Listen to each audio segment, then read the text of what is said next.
Hello, folks. Welcome to another webinar. If you're new here, my name is Justin, and I'm a certified functional genomics practitioner with the DNA company. And tonight we're talking all about toxins. We're going to be doing a deep dive about toxins and how your body processes them. And of course, we're going to be keeping our functional hat on to kind of look at it through the filter of functional genomics, because of course, that's what we do. And we know that a lot of these detox pathways are absolutely genetically encoded. So knowing how your body processes them can really help guide interventions and just help you to understand the areas that your body's doing well, and then other areas where your body likely needs some reinforcement.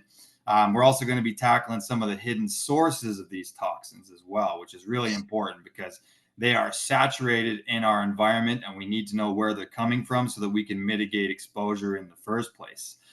So here to talk about that with me tonight is my colleague, the great and powerful Dr. Tracy Steady Hardcastle. Dr. Tracy, welcome. Thank you, Justin. I'm happy to be here. It's always fun to hang out with you on these webinars. Absolutely. And, the topic is as relevant as ever.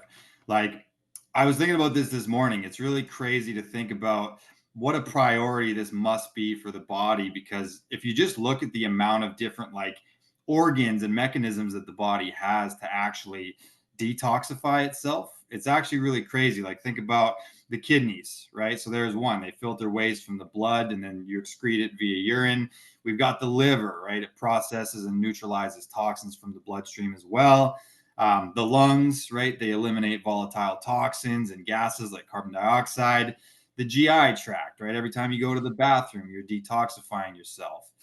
The skin is a detox organ, right? It kind of blocks things from coming in, and then you can also excrete through the skin. We've got the lymphatic system to remove it from the tissues. We've got the glymphatic system to remove it from the brain. Not to mention the autophagic pathways where, you fast and we kind of kick in some of these, it's called apoptosis, right? So like clearing away old waste products and dead cells as well. So the universe provided us with so many different ways to detoxify our body, but we're still running into all of these issues because I think that the environment itself and the landscape that we have to live within has absolutely changed a little bit. So we're going to get into all that, but make sure that you guys fill out the poll as well. We'll give you another minute to do that because I'd like to pull it up and just out of curiosity for where you guys are all at. So Dr. Tracy, I mean, let's talk a little bit about the problem at hand. How often are you encountering people that have what you suspect to be detox issues? Has it become like almost every patient at this point?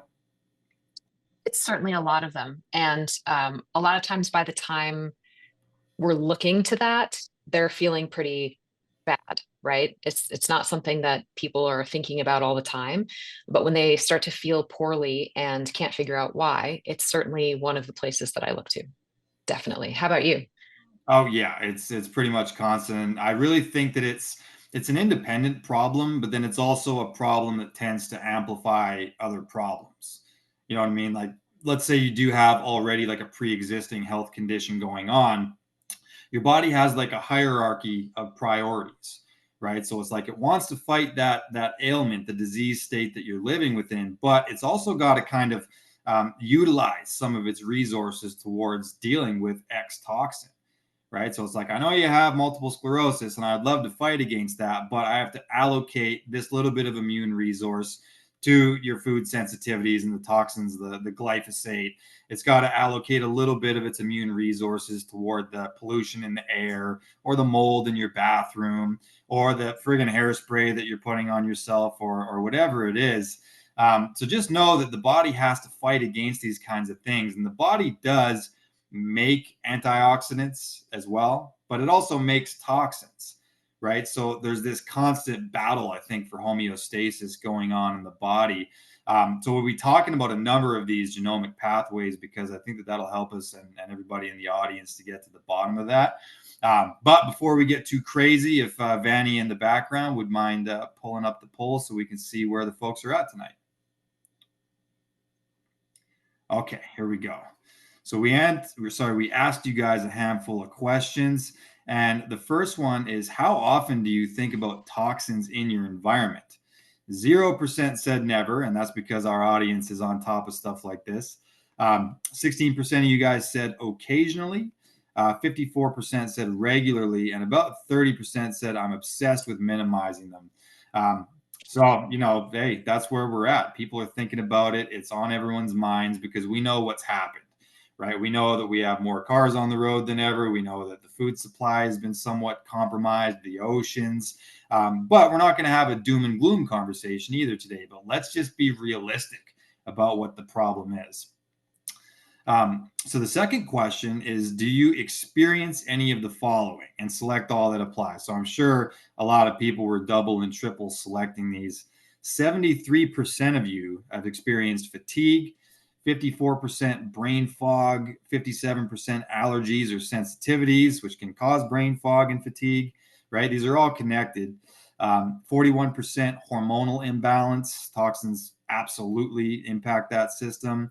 39% say skin issues. Like I mentioned at the top, skin's a detox organ, so it makes sense. And 10% say you feel great most of the time, and that's fantastic. Let's see if we can get you feeling even better.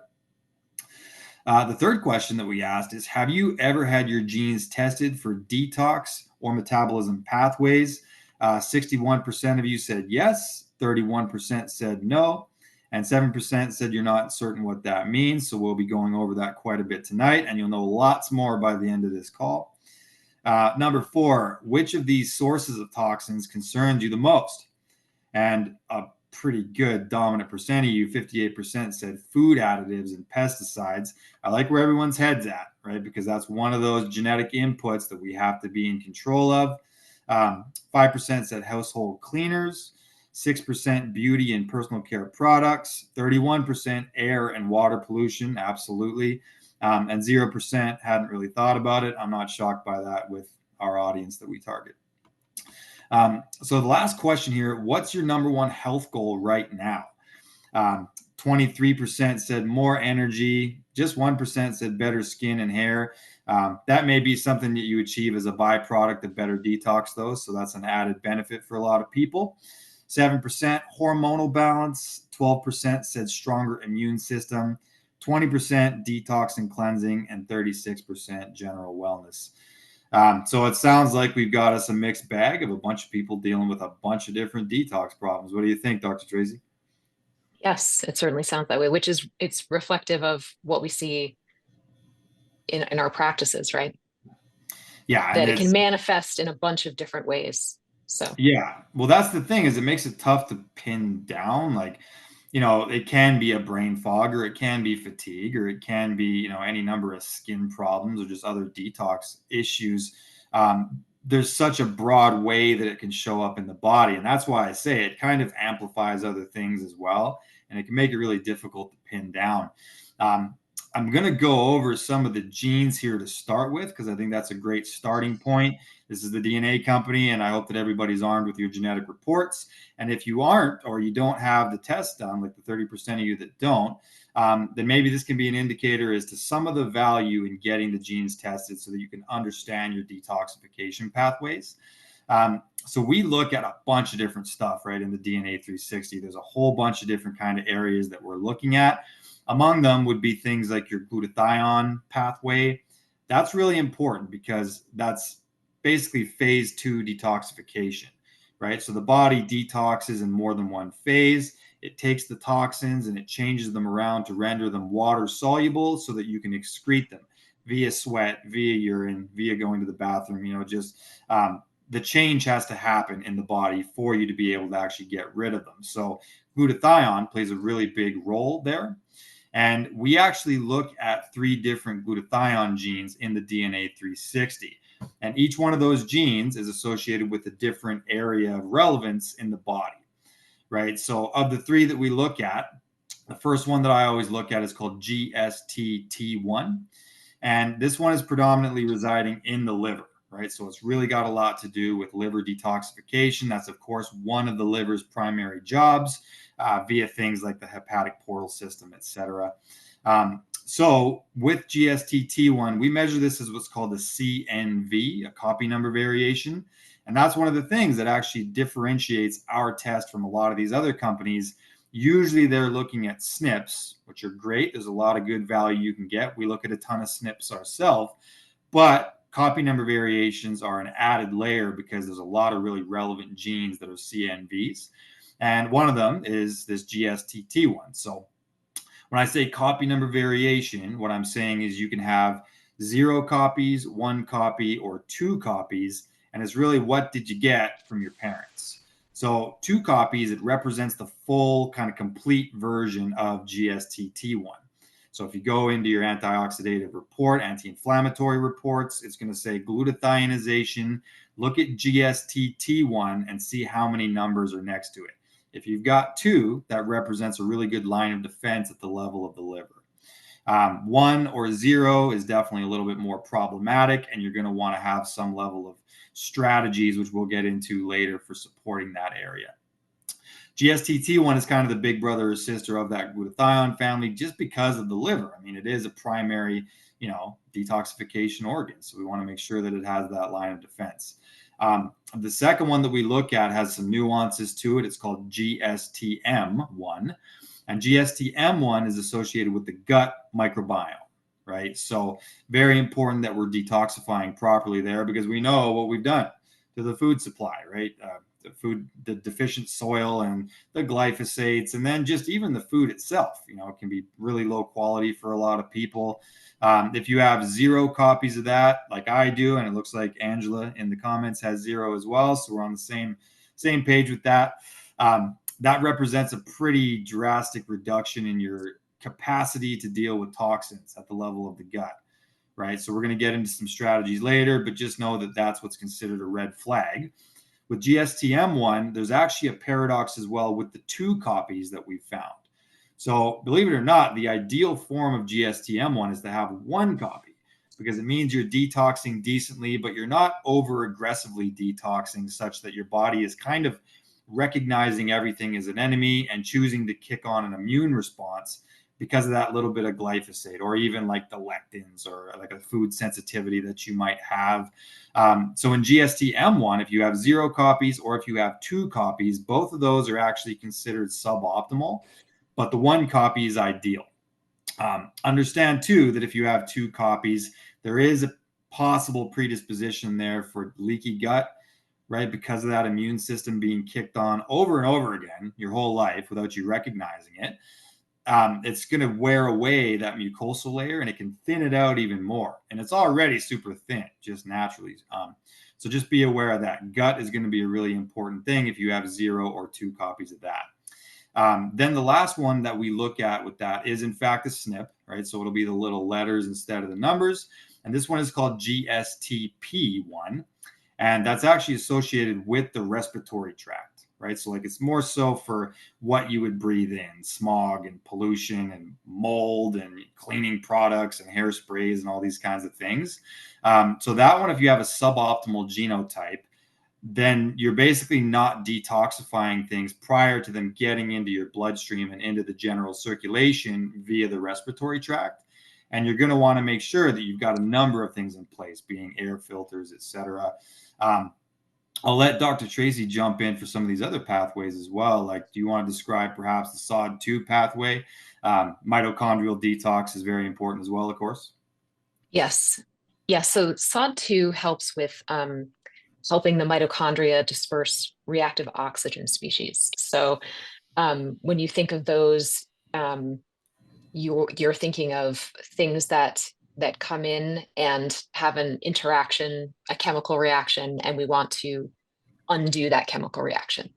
So things like BPA, which we've all heard of, it's on receipts. It's what, you'll see the plastic bottles now that say BPA free on them, because BPA is one of the things that induces oxidative stress by increasing reactive oxygen species. To give you an example of something that does that.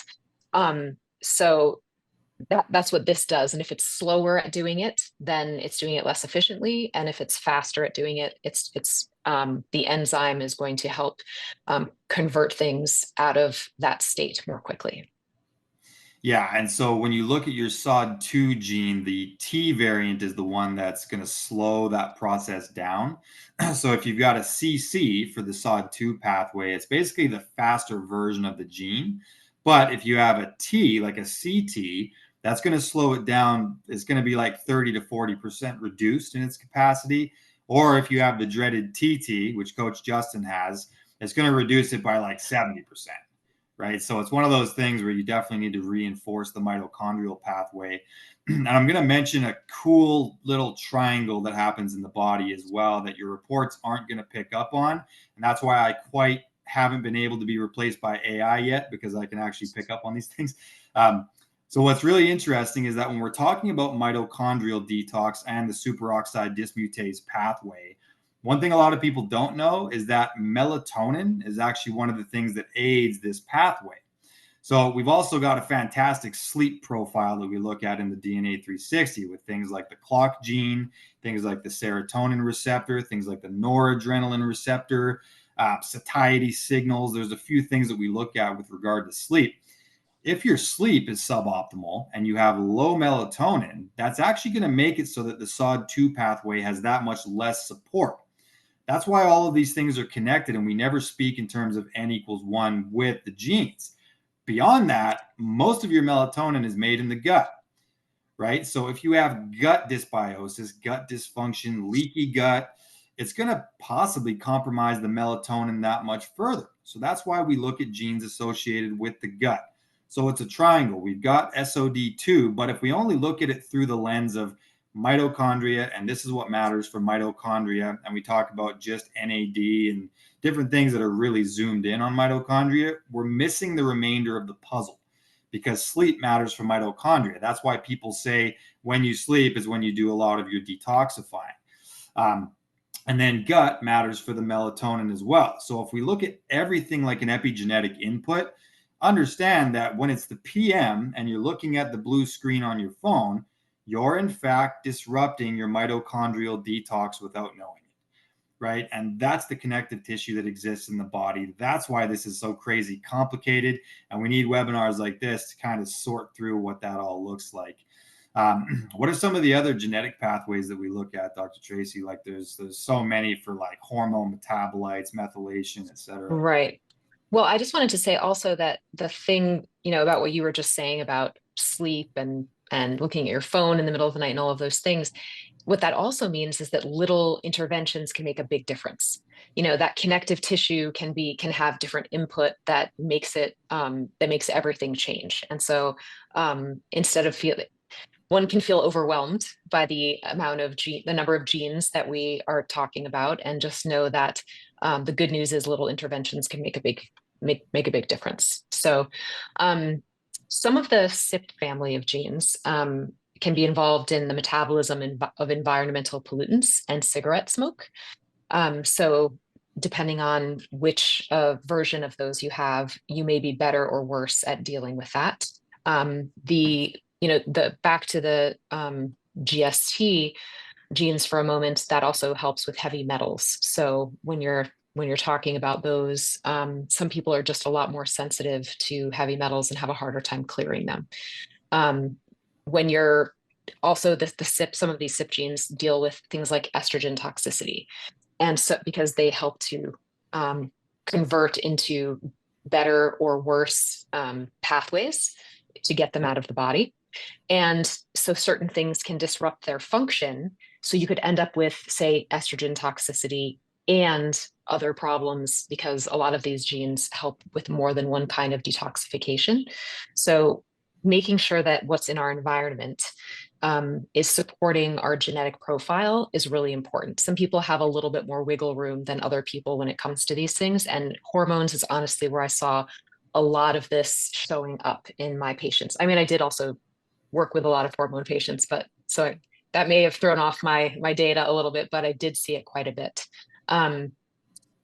So CYP1A1, CYP1B1, and CYP3A4 are three of the ones that help deal with those types of things. Did you want me to talk about the specifics? So AA, for CYP1A1, you'll have a decreased metabolism into the 2OH pathway, which is more desirable. Whereas if you have GG, then you have an increased metabolism of estrogens into 2-hydroxyestrogen. With CYP1B1, the preferred path is CC, And the suboptimal would be GG, and even CG is somewhat considered suboptimal. With CYP3A4, AA is preferred. Then you have a decreased metabolism into 16OH. And with GG, that is more suboptimal. And I have some things to talk about in terms of like what impacts these, but I think we'll get into that a little bit later, right? Yeah, we'll get into a whole convo about what to do about it because we're those kinds of people. So, to kind of summarize what Dr. Tracy just said, we're looking at these three different estrogen metabolites. One of them is 2-hydroxyestrogen, and that one is considered more protective and kind of anti inflammatory. And then we've got the 16-alpha hydroxyestrogen as well as 4-hydroxyestrogen. Those two are the more toxic or inflammatory kind of forms of it or metabolites. And I'll say, I mean, I really feel like the hormone pathway is one of the ones that gets disrupted first when it comes to toxicity in the body. And I really think it has a lot to do with just the body's survival hierarchy, right? And it's like the body is constantly reacting to different signals and epigenetic inputs. So I always like to look at things when I talk about, fertility, or when I talk about even just libido and hormone expression. Understand that if the body thinks that we are living in a very toxic environment, it's going to make it so that it doesn't want to bring offspring into what this looks like right now. Right. So it's like I've had clients that, they come to me and they have a low libido, and I'll kind of dive into what their lifestyle looks like. And it's like, well, I vape and I do different things that I consider to be epigenetic inputs that are actually counteracting my body's desire to pass my species on. Right? If the body thinks we live in a world that's absolutely poisonous and toxic, it's not going to do that. Like, why would you bring offspring into this situation? So just kind of view things through that lens. It makes things a lot more simple. And honestly, when it comes to the hormone pathway as well, I feel like it's one of the first things that gets corrupted when our body is under a lot of stress, also. You know what I mean? Like, people say that all disease begins in the gut. I don't think it does. I just think that the gut is one of the first things that gets compromised, as well as the hormones.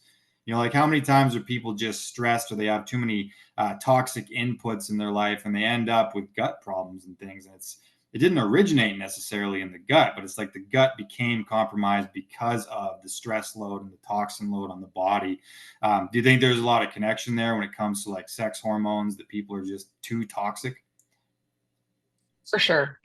And some of the toxins in the environment, they fill the hormone receptors for estrogen. So you've got these chemicals in there instead of the hormones that are supposed to be in there, and it throws the whole system off. So it can really impact things in quite a negative way, and definitely lead to toxicity. Yeah. Well, and it's so, like I said earlier in the call, the body makes its own toxins, right? And then we also take in toxins. So it's like what you were referencing there with 16 alpha hydroxyestrogen and 4 hydroxyestrogen. That's the body making toxins, right? And that's a pathway. But then we also combine that with toxins that we take in through the environment. And it's the totality of the toxin load that the body has to deal with, where we run into a lot of actual health problems. Um, I saw in the comments, Angela was asking about the AG variant of GSTP1. That would be considered more on the suboptimal end. The AA variant is the one that's considered optimal. AG and GG are both considered suboptimal. So that's just in reference to how your body deals with toxins that you would take in via the respiratory tract. Um, what are some of the other like hidden toxins that the body takes in? I mean, I know that air and water, and there's so many different ways that the body gets kind of bombarded in 2025. Where do you see as the most like common factors that people should be placing their attention on with that? Although I don't know if I can categorize them as more or less important, but I think about food packaging. I think about, the receipts that we handle, furniture and carpets that are sprayed with, flame retardants and things like that, nonstick cookware, certain cleaning supplies, air fresheners, pesticides and insecticides, some personal care items. I mean, we put things on our skin in the name of beauty, and I can't say that I've never done this. And they can really disrupt, they can be endocrine disruptors. So we just have to be really careful and look at the ingredients and try and take good care of ourselves while still achieving beauty. And it can be done. So, Well, healthy I is mean, look at attractive. Justin. He uses all natural stuff, right? It's true. It's true. I do. And that's actually one of those things because it's like you have to control what you can control. And if I look at everything kind of through that lens of epigenetic input, yeah, I don't want to cover my body in toxins. And there's usually natural alternatives. It's really funny. Like now I'm finding myself more and more with clients going over the things that we can control with regard to like what cookware are you using. And I'm recommending more and more often, just like air filters and water filters and like shower filters and just trying to gain control to the best of our ability, because it is so common now with like a deodorant that has aluminum in there. And it's like, well, my armpits stink. Well, first of all, that's a sign of being really toxic if you stink more than you should. So be aware of that. But secondary to that, your armpits are a detox pathway, right? Like the body gets rid of it. That's why your armpits stink. But if you use something that gums it up as an antiperspirant, like, yeah, it's going to stop it from sweating, but you are in fact gumming up a direct toxin pathway, right? So we want to swap that for some of these natural alternatives and, using some of these other brands. Yes, they're going to be a little bit more expensive in most cases, but it's funny. There's actually less ingredients in the more expensive product, but the ingredients are going to interact with your body so much better. So just normal air filters. I mean, good quality cookware. Like I'm a fan of a company called From Our Place. Have you seen those? No, I haven't. I'll have to check that out. Yeah, no, they're so good. Their whole line, everything that they have is like BPA free and forever chemical free. We're not associated or anything, but they make some really good quality products. And it's one of those little things that you got to gain control of, because everything in your house and your activities, those are the epigenetic inputs that we do have control over. Um, do you normally recommend, like, when it comes to a detox protocol, like where would you start? Because it's such an option paralysis kind of a situation. Like I can do a juice cleanse, or I can do a big old bone broth fast, or a water fast, or something like that. We've got great tools and things like saunas and greens powders. Like where would you start? Because this is such a difficult thing to navigate for so many people. Start gently, and it depends on the patient, of course. So, if someone has never done any detoxification, I'm not going to start them on something that's going to kick everything into gear and make them feel absolutely horrible. And also, I definitely believe in providing detox support through certain kinds of supplements so that they don't feel bad when all of the stuff is coming out of their cells and needing a place to go. So, um, even just making little changes, drinking more water. Like I would start people with drinking more water, maybe add some lemon to it. If you want to really get crazy, maybe some apple cider vinegar. You should use a straw if you're going to drink a lot of lemon in your water, so to protect the enamel on your teeth. And then we can go from there. So for some people, it's more focused on their liver or their kidneys, or it depends how it's coming out, how I choose to do it, and what their preferences are. If they want to do it all with food or lack of food, or if they prefer to do a lot of supplements or herbs or things like that. So it really is pretty person specific, and the intensity that certain people can handle while trying to function in the world varies greatly by the person. Yeah, so it's like you're sort of wanting to attack it via the nutritional pathway and like some of the more obvious things first prior to getting on some really crazy biohacking, gadgetry and things like that. Right, move around, move the lymph through, start taking walks, start drinking water, and then adding fiber to the diet to get things out through the stool, so that the ways, doing a little bit of sweating, so that it's like opening up all of the ways that you said in the beginning, Justin, so that once we start releasing things from the tissue, that they have a clear pathway out. Does that make sense? Yeah, yeah, because there's the phase one and phase two detox to kind of consider there. I really like doing some of these combo strategies as well. So, like, for example, if you are going to adopt, like, let's say an infrared sauna protocol, which in and of itself is fantastic, there's all kinds of ways that you can amplify that response in your body, like by doing some lymphatic drainage prior to getting in there, for example. So I have this vibration plate thing. I think mine is called a Life Pro, but I mean, there's a lot of companies that make them. But just vibrating the body and helping to get some of that lymphatic system going prior to the phase 2, which is the sweating, it helps to sort of release it from the tissues first, and then when you sweat, you get it mobilized that much further. Or like when I'm in the sauna, I like to do the dry skin brushing tactic, which if you have cellulite as well, that's also a good strategy there. But it's like just before I start sweating, I mobilize the toxins as well and make sure that I'm getting it out of there. And then what I do is when I rehydrate post sauna, that's when I typically use the hydrogen water. I've had a lot of questions about hydrogen and why I utilize it. The reason why is because it activates the NRF2 pathway, which is pretty specified to the mitochondria. So if you have that suboptimal SOD2 pathway, like I do, and like some people in the comments do, you're going to want to do a little extra to encourage the clearance of toxins out of the mitochondria.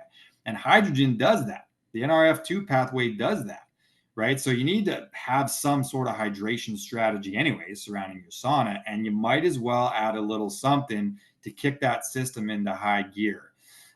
So I like to do some of these little strategies that are kind of time hacks, but get you the most out of something that's pretty basic, like a sauna session. What are some of your go-to supplements then when it comes to like mitochondrial detox, liver detox, gut detox? What are you working with these days? I definitely like urolithin A for what it does for the mitochondria. You know, the obvious NAC and glutathione, if people have the right genetic ability to utilize them. There, if you have someone who has no zero, they're double nulls is what we call them, who have no copy number variations of the two genes that we mentioned, you don't want to take glutathione necessarily. You would want to take things that were more precursors to it. Um, a lot of people really like milk thistle and things like that. I mean, it's fairly sort of old school light herb interventions that are, but once again, I'm not any of your doctor. Um, you should talk to someone who's a professional and know your genetics before you do any of these interventions. I'm just speaking generally about things that I have done. There are even some great homeopathics out there that will do that work on the lymph and will work on the kidneys, and they're gentle but powerful, and you don't have to worry about things like medication contraindications or anything like that with those. So you can go from a very light but powerful intervention like that to something more serious with herbs and things like that, or not eating for extended periods of time. I love doing having people do fasting, either intermittent or a 5-day fast or a water fast, depending on their constitution and their health, once again, and their blood sugar stability. All of these are things that need to be taken into consideration because kicking in the body's own responses to detoxifying itself, I feel like is a really good and important way to do that without worrying about what you're introducing.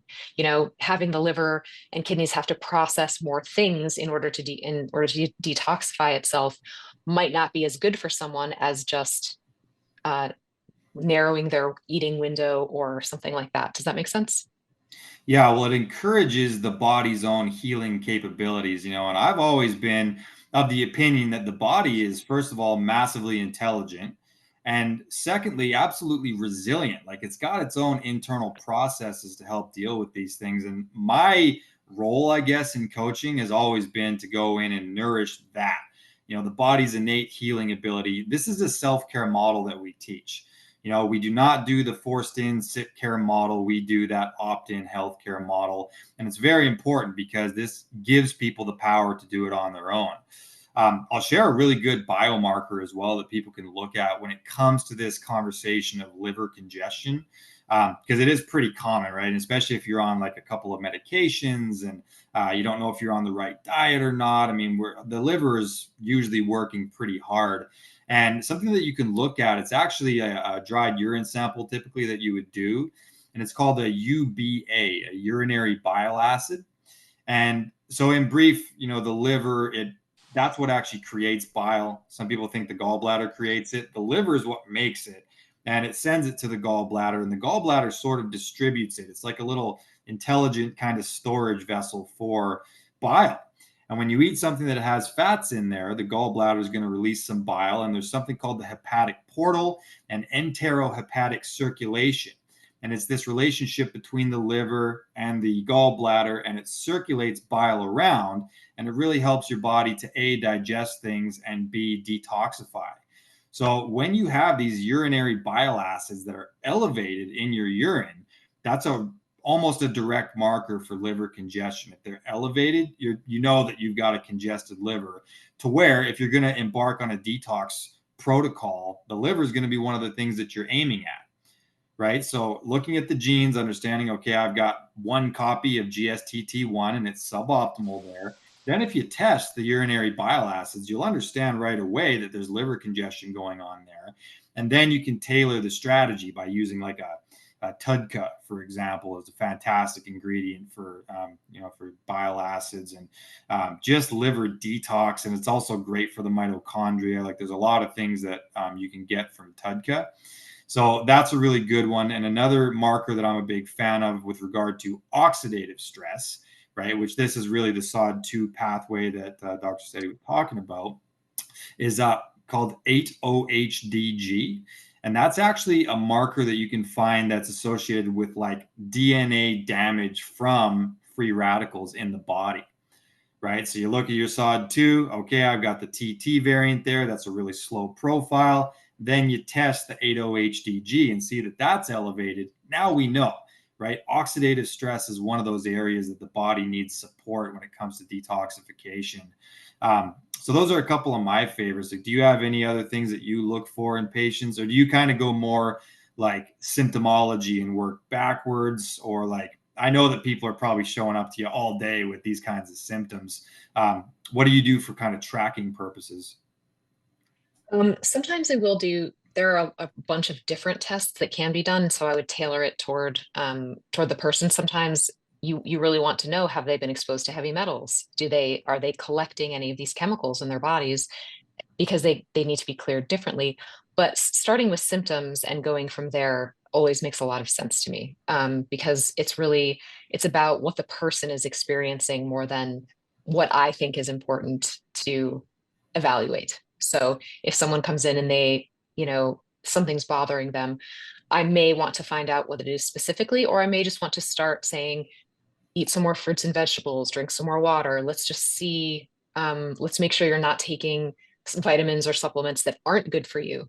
Try and avoid, certain things before we really, and then if they're still not better, that's when I would do more testing, right? It's like, reinforce the good and try and keep out the bad and see where we land. That's my usual beginning strategy. Yeah, Dr. K and I did a webinar last night, and we were talking all about supplements. And we were kind of laughing, right? Because it's like people sometimes take so many supplements that they have to take another supplement to help their liver process all the supplements. So it's like one of those things, right? Like we got to be aware of when too much is too much, input wise as Yes. well. Um, Yes. but there are certainly supplements that can aid detoxification as well. But I just think that you need to know what the underlying weak points kind of look like in the first place, right? So that's, of course, where we do point towards the genes. And really, like when we're talking about genes, just know that these are going to be suboptimal areas if it's genetically suboptimal. And there needs to be environmental, lifestyle, supplemental interventions in place, because it's always going to go back to that default setting, right? Like it's a factory setting. The body just goes, this is what I do with this. This is what I do with this. That's why it's a pathway. So our job is really to go in and interrupt the pathways that aren't serving you and making your cells operate in a suboptimal manner. And you're always going to have something in place, but it doesn't always have to be supplements, right? Like when we go in and I'm going to support someone's mitochondrial pathway, yeah, we're going to talk about the hydrogens and the carbon 60s and the methylene blues and NAD precursors, the urolithin A's. But we're also going to talk about fasting. We're also going to talk about exercise. We're also going to talk about grounding and heat exposure and cold exposure. There's a really whole protocol that we're going to be discussing, and supplements are one element of that, but it's not the total be all end all. I mean, you can absolutely overdo it with supplements, and you've also got to be careful, right? Because some of them are going to have other effects that you don't necessarily want. Like, for example, methylated B vitamins are a great example of that, because if your body is already over methylating, right, which we can look at your genes, and I encourage you guys to watch all of our webinars that we did on methylation, because you can get a really good picture of it from all of those webinars. But if you add a bunch of methyl groups and then high dose B vitamins, you're going to over methylate even further, right? And that can be really problematic. You can end up with anxiety problems and all kinds of different things. So I guess with supplements, it's like, start with the kind of minimum effective dose, and also know what pathways you're kind of operating on. What do you like then when it comes to like liver detoxification? Like you mentioned, milk thistle. Do you lean towards the seleniums, the glutathione precursors, that kind of a thing? I do. I absolutely do. And things like eat your dandelion greens in the spring and things like that, because nature will really provide a lot of things as a food um, that can be really helpful and in the season that they're in. So go ahead and go strawberry picking, go harvest some dandelion greens and eat them. And then yes, I do more like the building blocks and the more gentle interventions rather than the super harsh um, even though I'm an herbalist, I still tend more toward the supplement and food end of things. There's a time and place for herbs for sure. Yeah, definitely. What's your take then on like, because people have these greens powders, and it's Hmm. like I kind of have mixed opinions about them. I think that the real complex ones that have a lot of different things going on in there, I think that the value is that it's helping with alpha diversity in the gut, because you just the sheer variety alone of different things that you're getting can be fantastic. And I'm sure you're getting a lot of micronutrient density and things like that with them. Where I'm a little bit iffy is that a lot of people, I talk a lot about food sensitivity testing on these webinars, and I'm a little bit weary when it comes to things that have like 100 different ingredients in there, because maybe three or four of them you're totally reactive to, right? And it's like we're kind of taking one step forward and one step back. What do you think about that greens powders, and do you think it's useful for detox or no? I think it could be. I would rather see people doing a little bit of that and a lot of eating of them because that also has fiber, which then will help with that last, what we call phase three detoxification, which is actually physically removing it from the body. It's sort of like if you packed all your boxes when you were ready to move, and then you just left them there and you didn't actually take them out of the house, you can't sell the house, right? If you're moving, you have to actually move all those boxes out. So even if we're packaging them up, we're adding the glutathione, it's making it water soluble. If it doesn't get out of your system through urine or stool or sweat or breath, it's not getting out. So Yeah. That's the worst thing about constipation, is that it like keeps toxins in your body. Like if you're not regular, it's definitely a big problem. Like I know Dr. Laura is a big fan of like the, what's it called? Food, mood, poop journal. She loves yes. that stuff. She's always talking about it. I think it's a great idea. Anytime you eat, pay attention to how it makes you feel, and then how does it look when you go to the bathroom after that? Like there's indicators, what's it called, the Bristol stool chart, and it can actually show you like based on what kind of bowel movements you're having if it's healthy or not. um, I'm going to share a quick poop tip while we're here, just because if you guys don't use a squatty potty, you don't know what you're missing. You know what the squatty potty is, Dr. Tracy? I do. It's awesome. It's like you put your feet up on it, and it puts you into a more like primally appropriate crapping position, right? Because your feet are like, it's almost like you're in more of a deep squat position. And if you think about it, our ancestors likely would not have like sat down like in a chair, right, to go to the bathroom, because they would have had to sit on a rock, and where would it go, right? So the squatty potty is cool. It fits, and you pull it right into the toilet, and it just elevates your ankles such that it actually helps your colon with the release. Um, so just get a squatty potty, folks. It's like $30, and it'll change your pooping life forever. I interrupted you. You're about to say something, Dr. Tracy. No, that was well worth it, Justin. Completely. What I was going to say is that in terms of the powders, one of the things that I look for is in addition to the ones that don't have 100 things in them, is that they don't have too many things that are like adaptogenic herbs and things like that in them, because a lot of times those are stacked in other supplements as well. So you end up taking, you know, ashwagandha 4 times or something like that, or three moringas in 3 of your supplements, and then it's also in your greens powder. So if you can find some that are almost entirely just dried food, then like I like Rainbow Vibrance, for instance, because it's got a whole bunch of different things, fruits, vegetables.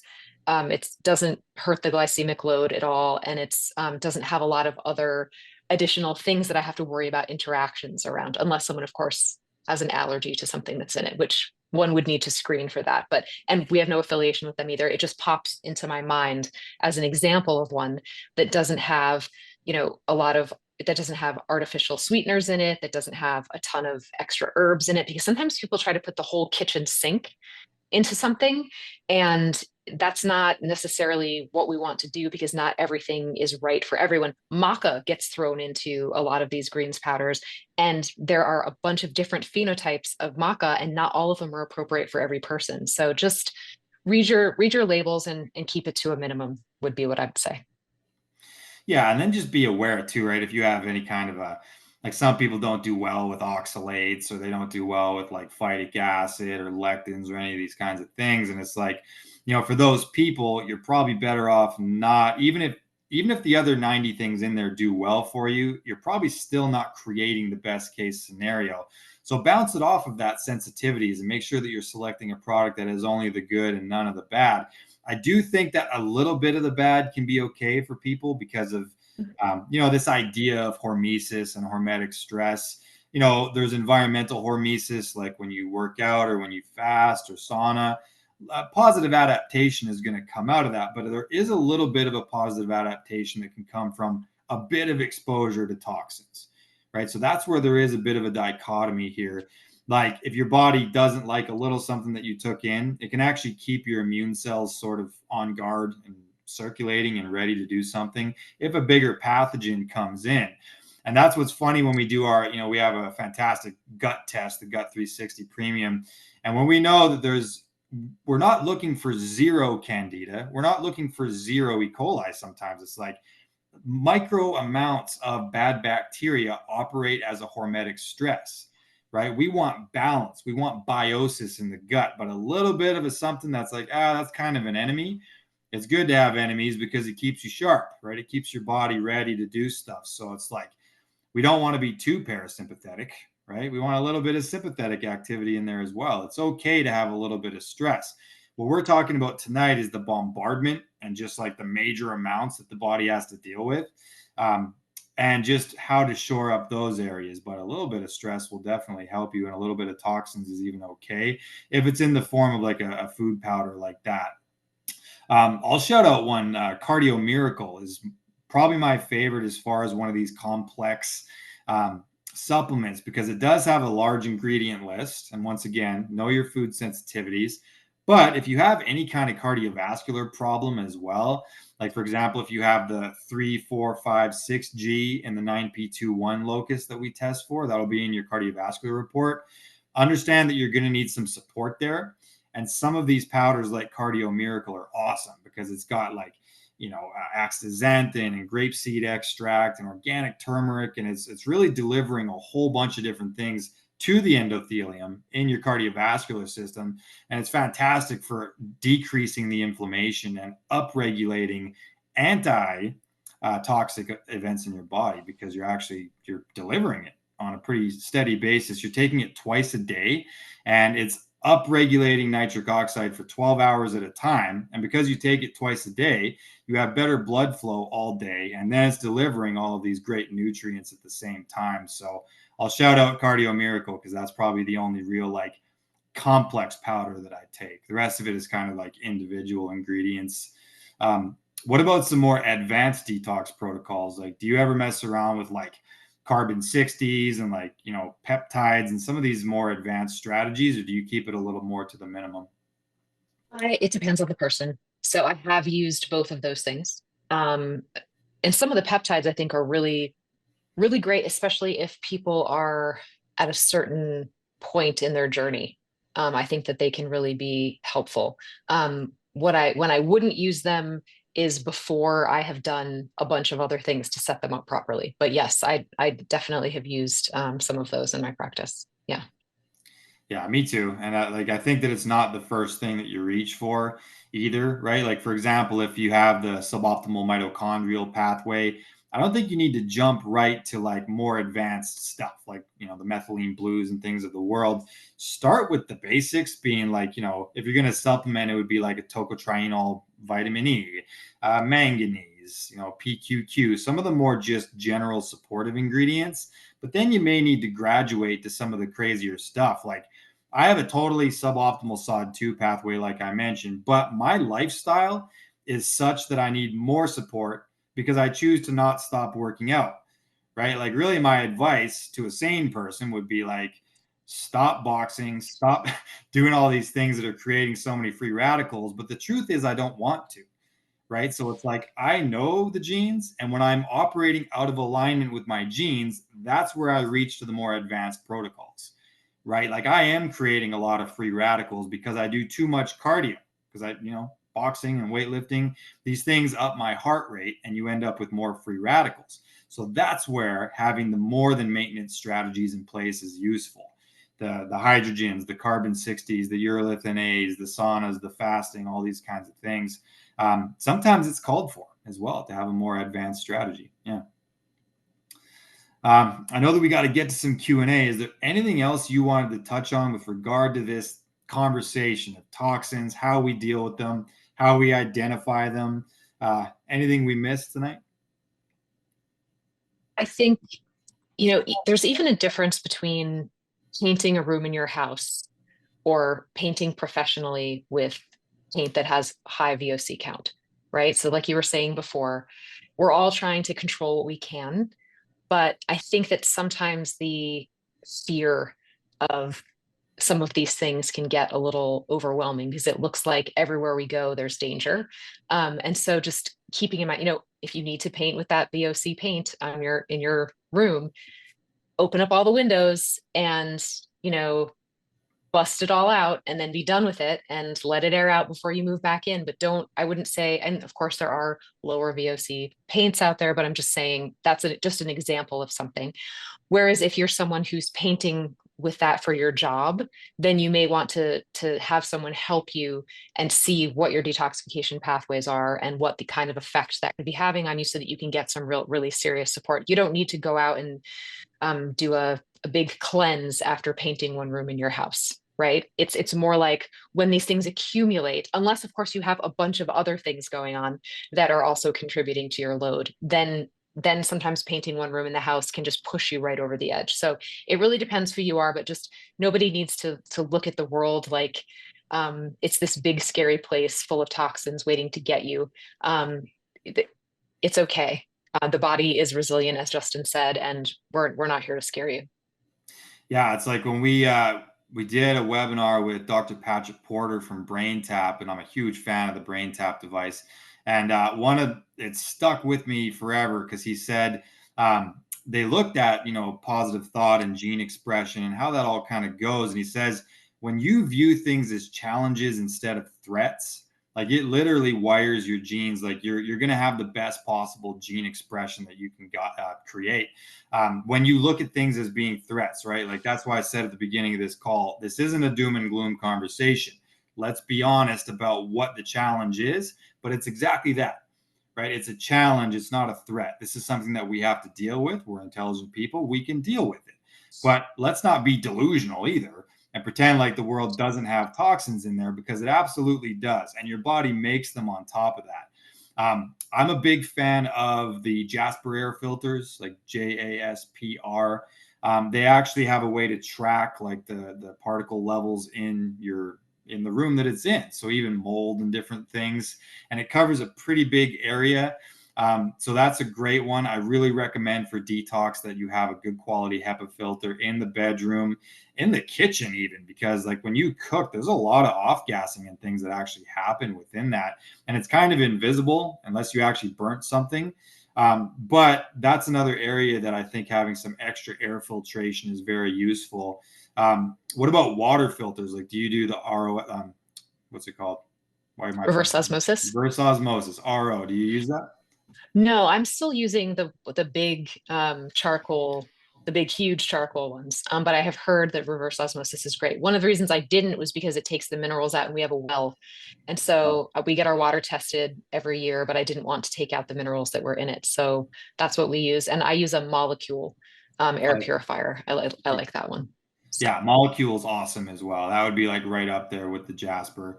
Um, yeah, even just like shower filters as well that have like the vitamin yes, C and the charcoal layers. I mean, anything you can do to gain control of that epigenetic input is very much in your interest. Control your skincare products, control your cookware. Try not to use toxic cleaners as well. Like, even just a really good piece of advice is that when you're going to spray your counters and things, well, use vinegar and essential oils, or use baking soda with filtered water. I mean, they do a great job of cleaning things, but it doesn't off gas all these toxins. We take 20,000 breaths a day, and if you're at home and those breaths are in fact filled with a toxic load, then it's going to add to the cumulative stress of your body, and there's just no reason for it. You might as well control your environment to the best of your abilities. So go through and kind of audit things. Like, I do this all the time with patients. Like, it's an audit. I'm like, all right, what do your cleaning supplies look like? What's your deodorant and your body wash and your hand soap? What's all that look like with regard to chemicals and toxins? Because if we can control that, and this is in the place that you live, we've got a pretty good, needle moving effect right there. So I definitely recommend that as a strategy. and maybe everyone already knows about the Environmental Working Group's Skin Deep website. Maybe they don't. In case any of you don't, it's you can put in a product or you can put in an ingredient individually, and it will go through and rank them and tell you what is, how healthy versus unhealthy it is. And then you can decide for yourself if it's worth the risk and go from there. Beautiful. Okay, well, let's get into some of these questions on that note. We got a few of them here. So the first two questions are actually about the same one, so I'll go ahead and tackle those. So both Anne and Barbara asked about that SOD2 pathway that we were talking about, and asked if the CC variant is what we're looking at. So I'll actually expand a little bit on this. So there is, in fact, two moving parts to that pathway. So the first one is SOD2, and yes, the CC variant is the best case Ontario, as we say in Canada, because it's going to be the faster version of that SOD2. So the way it works is SOD2, it soaps and scrubs the dishes. Credit to Dr. Kosterman, because I think this was originally her analogy. And then there's a second mover in there called GPX, glutathione peroxidase. And the way it works is SOD2 soaps and scrubs the dishes, GPX rinses them and puts them back on the shelf. So if you do have the faster version of SOD2, which is the CC that Ann and Barbara were asking about, that's great. But what we want to make sure of is that that second mover, GPX, is also one of the faster versions, right? So if you have also CC for the GPX, that's no one's better than you, right? You've got the fastest clearance at the level of the mitochondria. You're probably going to be able to handle a lot of free radicals, reactive oxygen species at the level of the mitochondria. But if there's any kind of an imbalance there, like let's say you do have the CT or the TT for GPX, then it means that there's going to be an imbalance, and SOD2 is a lot faster than GPX. So what's going to happen when you soap and scrub the dishes? You're not rinsing them properly, and you're just putting them back on the shelf, and they're still covered in shit, right? So we want to make sure that we're properly soaping and scrubbing and then properly rinsing those dishes as well. So there is a middle chemical that gets created in between step 1 and step 2 there, which is hydrogen peroxide. So on your DNA report, if you see anything talking about hydrogen peroxide, this is the pathway that it's kind of referencing. And it's fairly toxic, and it's not something that we want building up in the mitochondria. So we're ideally looking for a pretty good flow between these two genes, even if it's slow, right? So let's say you do have the TT version of SOD2 and it's really slow. What you actually want, funny enough, is the slower, the TT version of GPX as well, because at least it's in balance then, right? If it's out of balance, then definitely some added mitochondrial strategies are very much in your interest. And that's the things that we mentioned earlier. So hopefully that helps. And this is your antioxidative pathway for those of you that have your DNA reports. Um, so you can take the one from Anne if you like. You were talking about the Sure. proteasome P450 genes. So that's the DNA 360 is the report that has the CYP genes on it. So that's the one to get if you want that information. Yeah, and there's different areas that it is in fact, because CYP, like CYP is a huge family of enzymes actually in the body. Like they do a lot of different metabolizing of different things. And of course, one of the things that they do metabolize would be hormones. And that's what we were talking about earlier. So the specified genes that she was talking about earlier in the call are in the hormone, fitness, and body type profile there, right? That's where we detail the steroidogenesis pathway. So yeah, check it out there. But there's also other CYP genes, but they're just different in what they do. And some of them are in the detox section, I think. Yeah, I Yeah. believe CYP1A2 is in the gene cast for the anti-inflammatory segment, and that's to do with things like caffeine metabolism as well. So they're scattered a little bit, but the main ones that she was talking about are in that hormone section. Okay, so Danelle is asking about the GST genes, genotypes in relation to SNPs versus CNV. She just wanted a quick review. Do you want me to tackle that, or do you want to tackle that? Redhead, you did it before so beautifully. Oh, Okay. I'll try to do it in brief, just because the replay will be available. So all the cool shit that I said before, you guys will be able to see it. So GST, those are the glutathione genes. Two of them that we measure are copy number variations, right? So GST-T1, that's associated with the liver. You can have 0, 1, or 2 copies. 2 is the full version of that gene.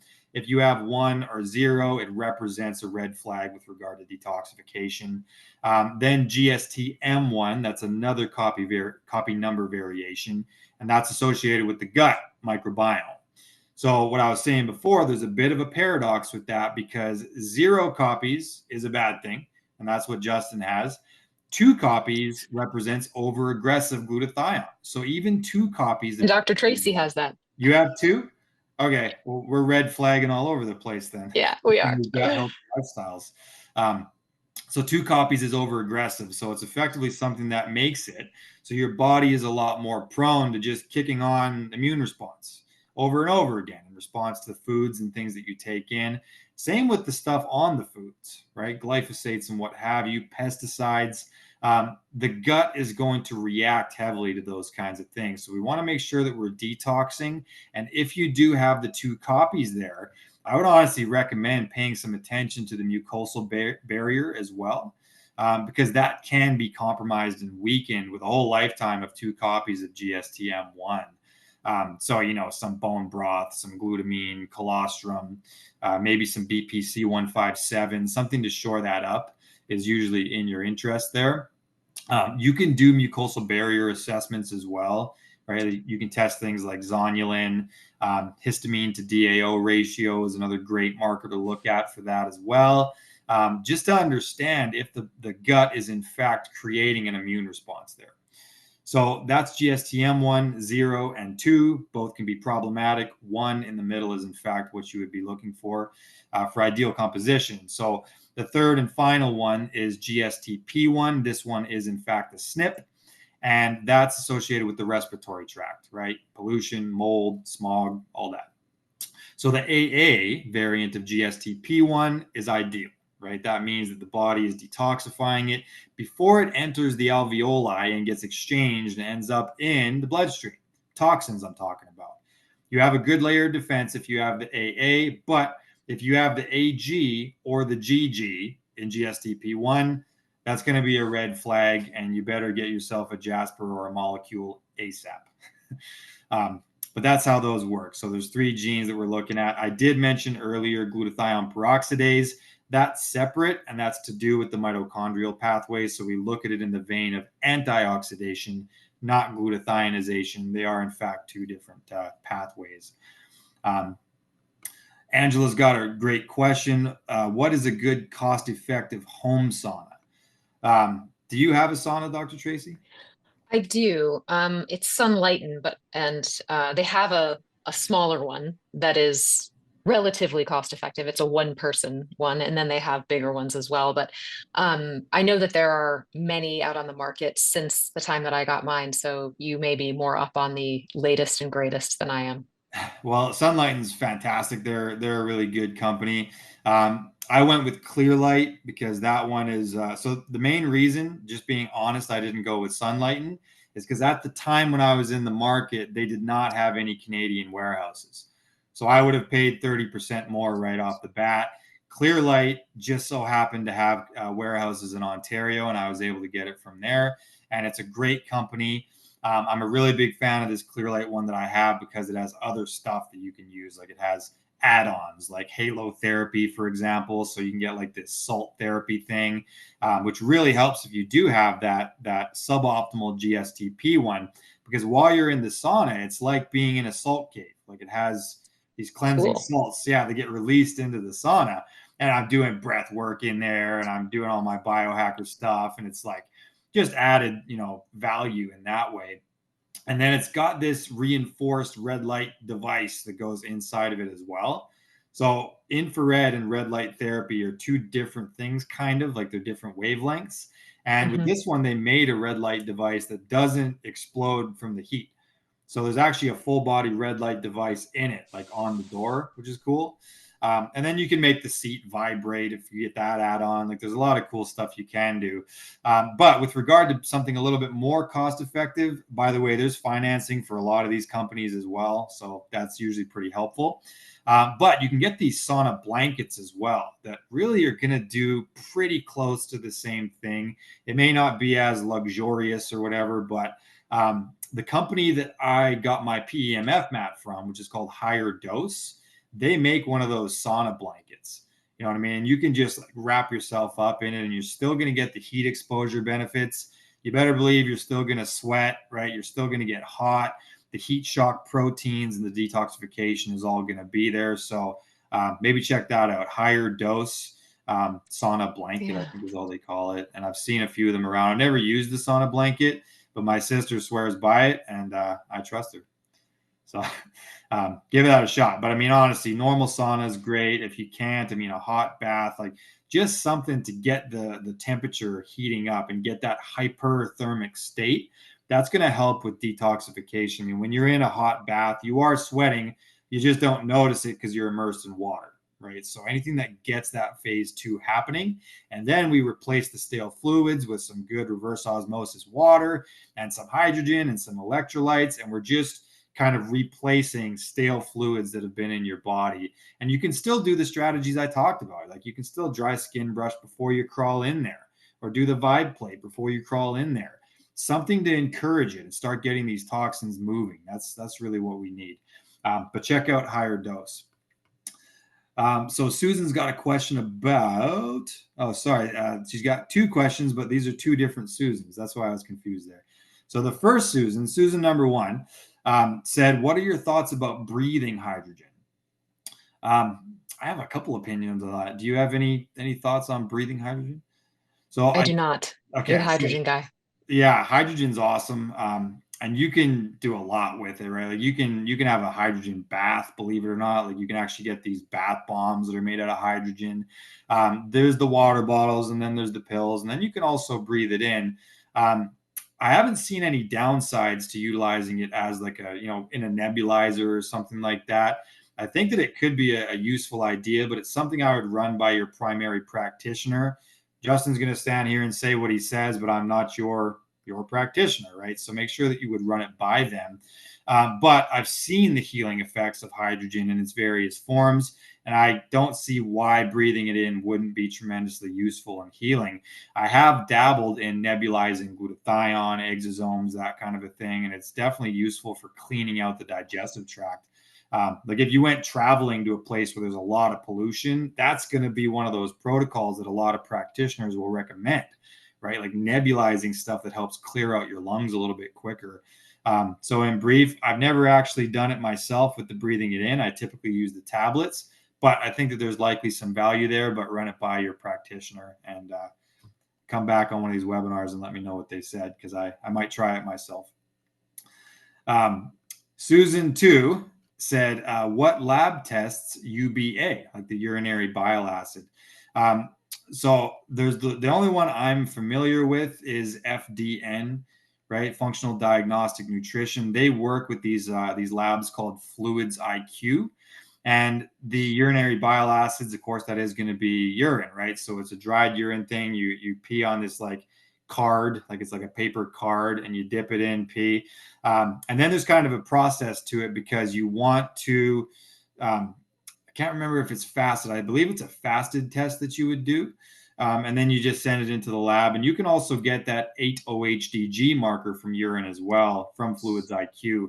So that's the only one I'm familiar with, but I'm sure there's other ones that do that. Are you familiar with that? Or I am not great at remembering which lab does what thing. There are just so many tests out there now that unfortunately that's not something my brain chooses to retain. 80s song lyrics still in there, lab tests and what labs they come from, not always matching those up. So yeah, that's okay. Well, honestly, labs come and go as well, right? Like lab true. companies will shut down, or they'll say we don't do this one anymore. We swapped it for that one or whatever. But Fluids IQ, that lab absolutely does the UBAs, and it's a great marker to look at and to keep your eye on with regard to liver detoxification.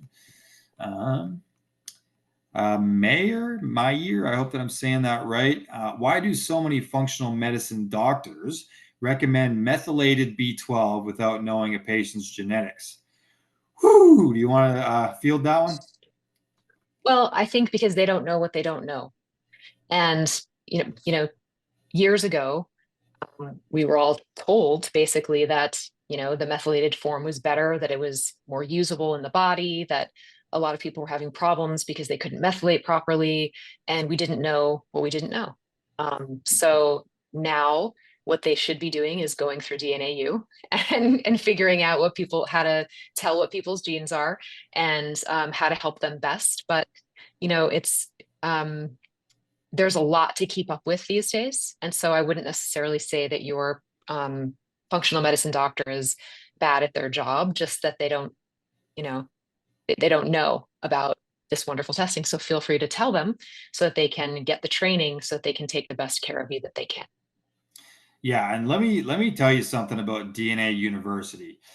This is something that no matter what discipline you belong to as a practitioner, I'm sure we have practitioners in the audience tonight. We always do. Functional genomics is something that you can just add into whatever you already do. Like literally, you could be a personal trainer. You could be, I mean, you're an act like there's so many different like disciplines that people belong to. Like I was a primal health coach, and I thought that was the be all end all. I was like, oh yeah, I just got to tell people to do all that caveman stuff, and we'll be fine. I recognized after doing that for a while that, yeah, like 75% of the people are fine if I just recommend primal, but there's definitely some people that I can't quite get to the bottom of what we're talking about. And why did this recommendation not work as well for patient C as it did for patient A? So, no matter what discipline you belong to, any functional med people, you can take functional genomics, the certification, and you can make it so that now everything you do works better for your patient. Like literally, you're going to understand them on a level that other practitioners aren't going to understand them. I know so much about my client before I even meet them in person because I've got their DNA 360, right? So it's like they show up and I'm like, oh yeah, I know all about you, just so you know, right? Like it's a very powerful tool. So functional genomics can be added in no matter what you do. And it's very powerful. So just that's my little shout out to DNAU. And that's the answer to the question is that the functional medicine doctors that are making these blanket recommendations for methyl groups or this or that, it's not that they're bad practitioners. They just don't have access to everything that we do currently. And hopefully one day they will. That's what we're aiming for. Make it like common. We want this to be a common conversation with practitioners all over the world. DNA. Okay, so Michelle is saying you mentioned not taking glutathione if you have a compromised genotype. Was that the GSTT one, and why not take this supplement? You want to go ahead and expand on that? What I had said was if you had no copy number variations of GSTT1 and GSTM1, so it's called being a double null, you have no copies of anything there. Um, and the reason is because if without those genes, it doesn't make it. It doesn't make glutathione. Those genes utilize it. And if they can't utilize it, then what happens to it?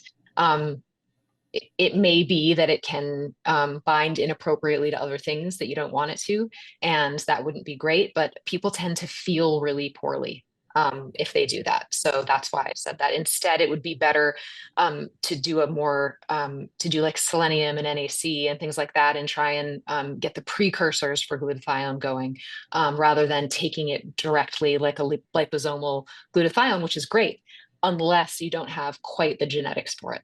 Anything you'd like to add, Justin? Yeah, it's just important to remember that when we're talking about genes, really they're representing an instruction manual, right? Like that's what we like to talk about. It's this blueprint. The cells read the blueprint and then they do what the blueprint tells them to do. So if we have a handful of genes that are associated with what do we do with glutathione when we take it in, if we're missing copies of that and the body's missing basically the instruction manual for what to do, then we go and take a bunch of glutathione in, right? Like intravenous or just liposomal capsules.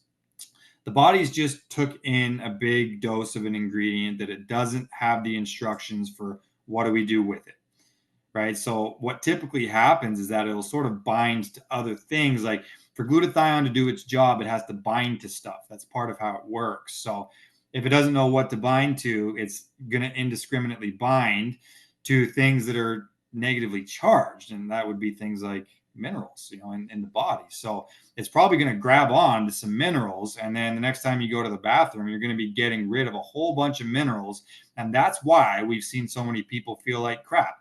It's like glutathione is such a weird thing when people take intravenous doses of it, especially.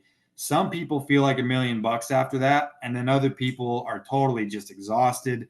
And a lot of practitioners will unfortunately label that as a detox reaction, right? Like we see that all the time too. It's like, is it just that my body is now accelerated its detox?